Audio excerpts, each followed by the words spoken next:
Note: the following video depicts a specific configuration of the tablet. The same removal and replacement procedures apply to all configurations of the tablet. Removal.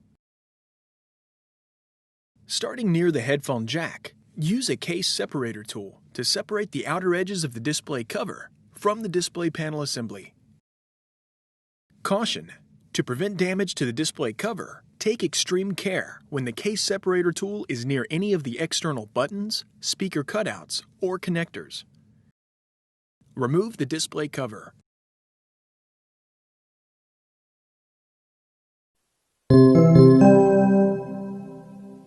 Replacement. Note: if installing a new display cover, remove the following from the old display cover and install on the new display cover. Power button. Volume button. Place the display panel assembly into the display cover.